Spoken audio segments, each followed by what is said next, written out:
to another episode of the Sean Farrell podcast. I am Sean Farrell. God is great all the time. All the time, God is great. Jesus Christ died and he rose again. Let's get into it. All right. So I saw this. Okay.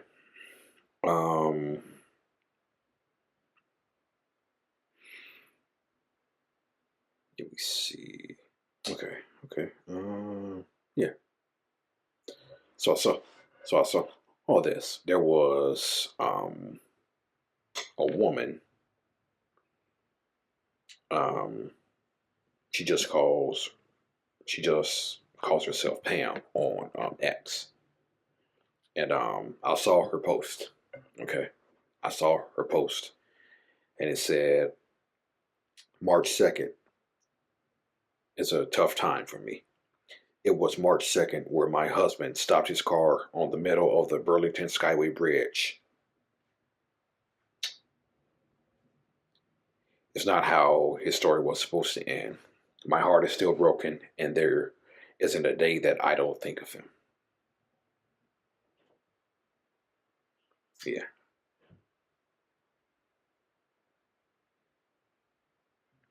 Um, okay. Yeah. So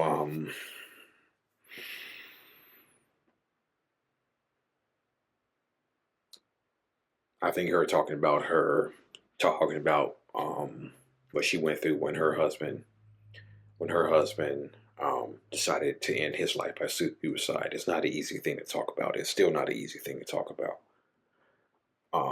But we can talk about other things with such ease. But when it comes to the topic of suicide, that's still,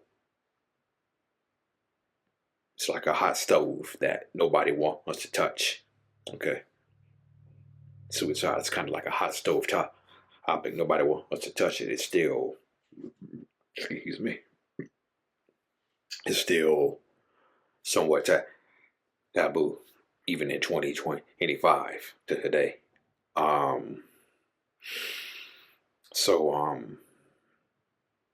again, we need to talk about this more as men, as women, as as a society in whole. Okay, and I think if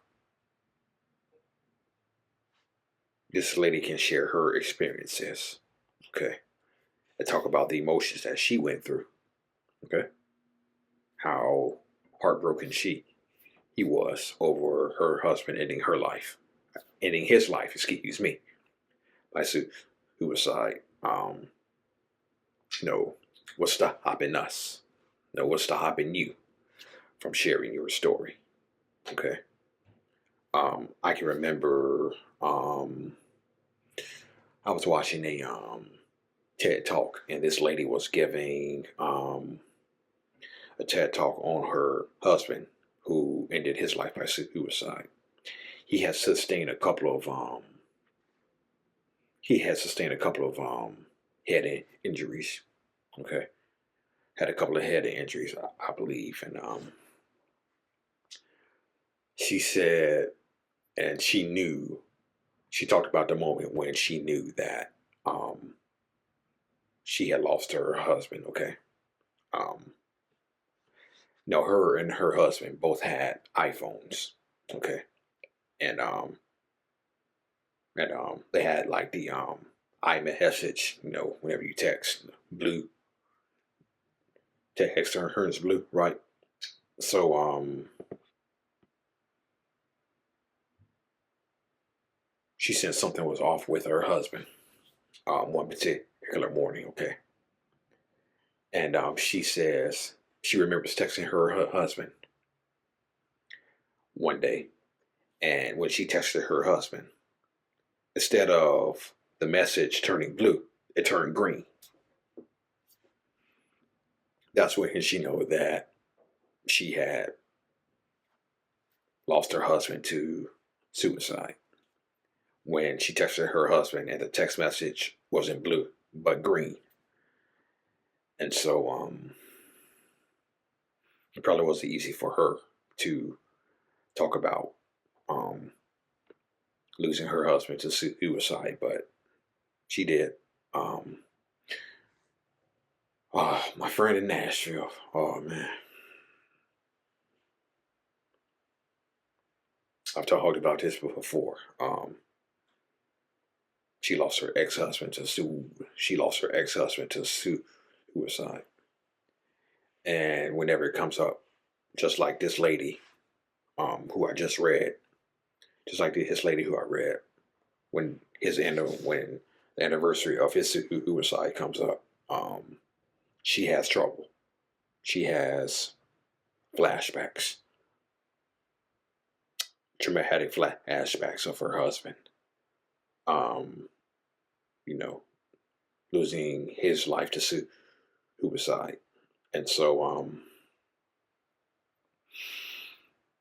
and so this is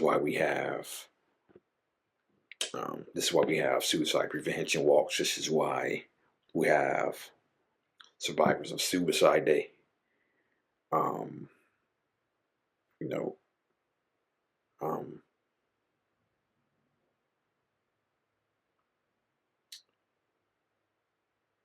let's just talk about this, more. Let's just talk about this more.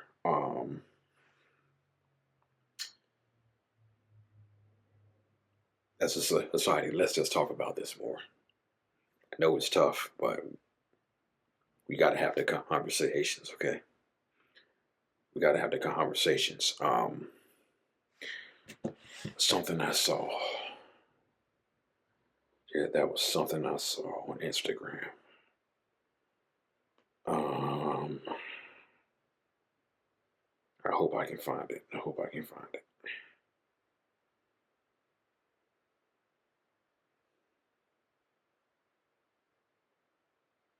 I hope I can find it. Let's see.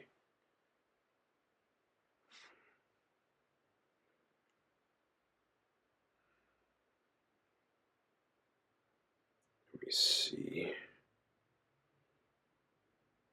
Oh yeah, here it goes. Yeah, I found it. Yes, thank you, God. I found it. So um,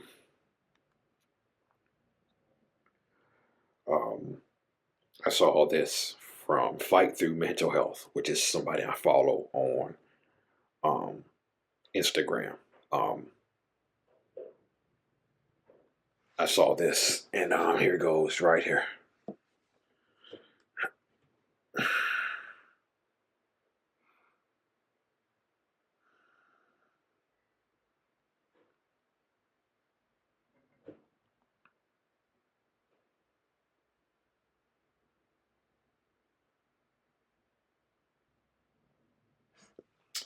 Yeah. So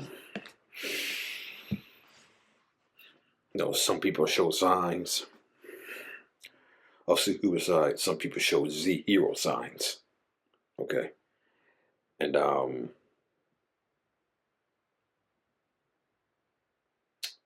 that's the thing about suicide that makes it scary. You remember Twitch? You remember when Twitch ended his life by suicide? He put out that video. Just before the day he ended his, just before the day he ended his life, he showed no signs. You know, the happiest people, um, probably the ones that you need to check on the most. Yeah. So let's normalize the conversation. Let's 100% normalize the conversation about suicide. Okay.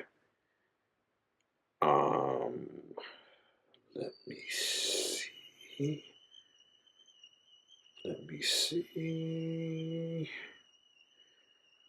No, not that. No, not that. Trying to find it. Trying to find.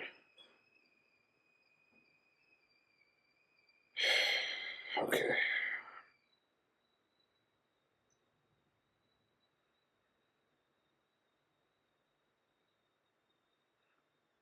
Okay, so since I can't find it, um,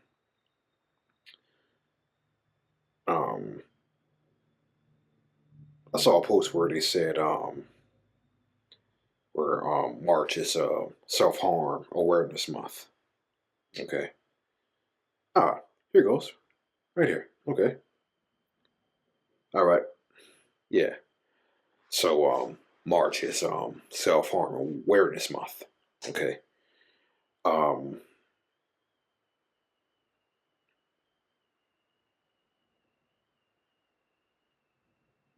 as seasonal depression fades away this time of year, it can be easy to overlook the meaning of March. But self harm month reminds us to pause and acknowledge the complexities of life, even when they're noticeable, even when they're not obvious or noticeable to loved ones. Self harm is a growing concern for young people. Um, the average age of the first incident of self harm is 13. Okay. Um, I'm going to get to my experience with self harm in a second. Okay.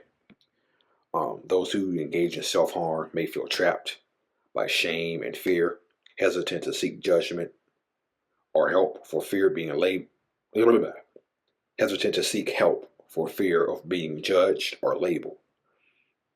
It's important to remind those who are hurting that help is available, and that starts with finding healthy ways to cope with emotions. As we navigate through Self Harm Awareness Month, let's commit to creating spaces of empathy and understanding to those struggling with self harm. It's okay to start over. It's okay to try again. It's okay to look for relief in other places. You are stronger than your thoughts. Just don't do this alone. You are worthy of recovery. I believe it. People battling self harm addiction deserve love, not judgment. If someone you know may be self harming, struggling with self harm, reach out. You are not alone. Okay? Bingo. So I keep this rock at my desk every day. Keep this rock at my desk every day, okay? 988. There's hope and there is help, okay? So, my experience with self harm. I really didn't start.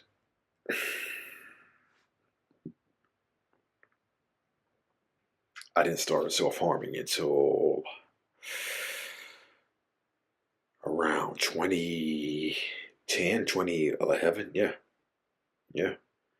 I self harmed, and yeah, that's around the time I began to self harm. Um, for those who have been consistent watchers of my channel, I have told you that back in 2010, I got into a argument with my ex girlfriend, and um, I self harmed. Okay, I self harmed, and I actually told her that I did it. I told her that I did it, and she was a little shaken by that, as is everybody would be if they heard them themselves. But yeah, I self harmed many times. Okay, I self harmed many times, and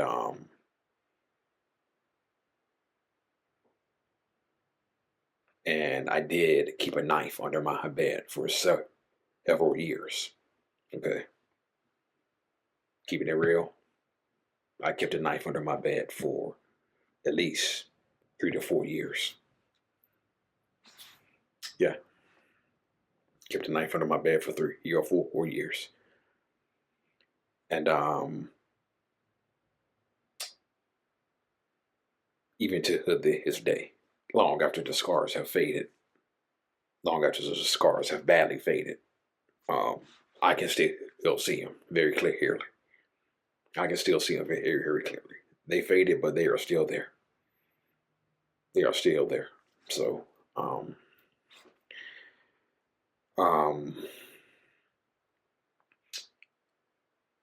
there are several different alternatives to self-harm, like tearing up a phone book, um, screaming into your pillow, um, putting some ice in your mouth, um,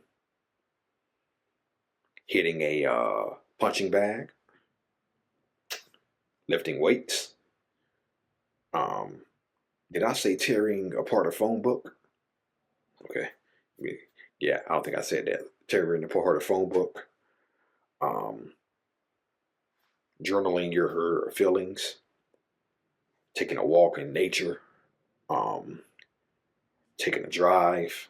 Listening to music that describes your mood. Um, walking a dog. There are several different alternatives to self-harm. Okay. And I think I saw a post where they have like 100, I forget who posted it, but like 100 alternatives to self-harm. Okay. So, all right. That's it. And that's all for the Sean Farrell podcast. I am out of here. May God bless you. A salute to the United States of America, the greatest country in the world. Peace out. God bless you all, and God bless the USA. Peace.